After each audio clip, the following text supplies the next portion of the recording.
Welcome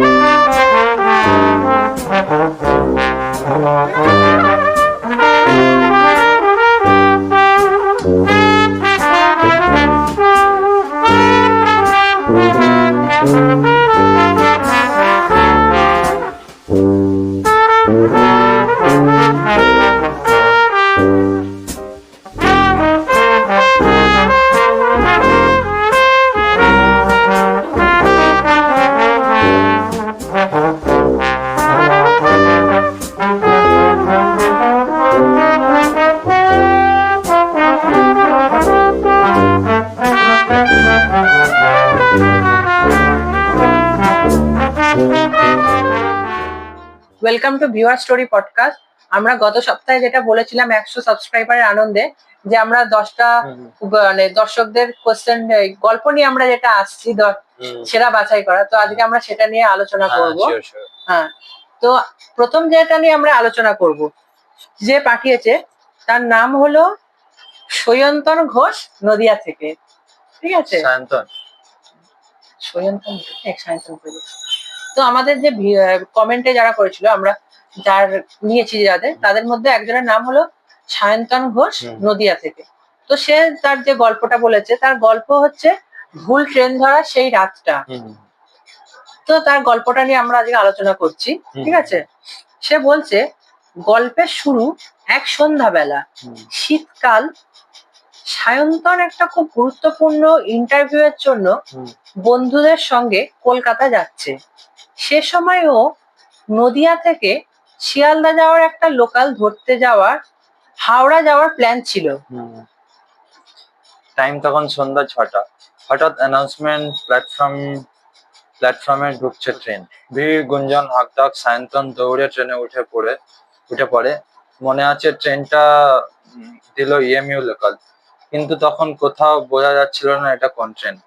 ভেবেছিল Sealdah bound local, কিন্তু minute 10 পর সায়ন্তন জানলা দিয়ে দেখতে পায় ল্যান্ডস্কেপ কেমন যেন অচেনা, আর মোবাইলে নেটও নেই চার্জও শেষের পথে। মনে মনে প্রশ্ন করছে, এটা ঠিক তো? আর তখনই গেটের পাশে বসে থাকা এক ভদ্রলোকের মুখ থেকে শোনা যায়, এই ট্রেনটা পড়ে যায় পুরুলিয়া। সায়ন্তনের মাথায় যেন বাজ পড়ে। ওর কাছে তখন শুধু 70 টাকা, সঙ্গে ব্যাগে 2টো বিস্কুটের প্যাকেট আর একটা পুরনো পাওয়ার ব্যাংক, যেটা কাজও করছিল না। তোমার দেখেও আর কি ওঠেনি। তাই হোক, বন্ধুদের ফোন আনরিচেবল, চারপাশে অচেনা লোক। সায়ন্তন লিখছে, আমি তখন ভাবছিলাম আমার থেকে বড় বোকা কেউ আছে কি?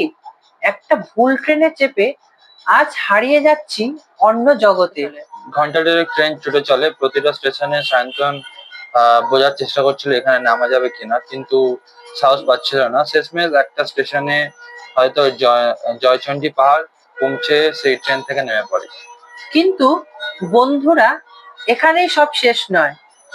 স্টেশনে তখন কুয়াশা আর জনমানব প্রায় নেই।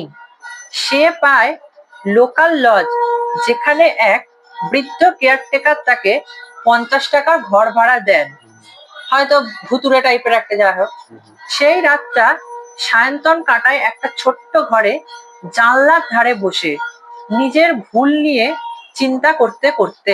পরদিন সকাল 5টায় প্রথম ট্রেন ধরে সে ফিরে আসে হাওড়া। ইন্টারভিউ মিস হয়, কিন্তু সে যেটা শেখে সেটা হলো, প্রিপেয়ার্ড না থাকলে জীবন তোমাকে যে কোনো দিকে ছুঁড়ে দিতে পারে। সায়ন্তন জানিয়েছে পরের বার সে প্রতিটা ট্রেন ওঠার আগে 5 বার অ্যানাউন্সমেন্ট শুনে তারপর ওঠে, আর সেই ভুল তাকে আরো শক্ত করে তুলেছে। তো তোমাদের কি এরকম কোনো অভিজ্ঞতা আছে? থাকলে আমাদেরকে জানাও।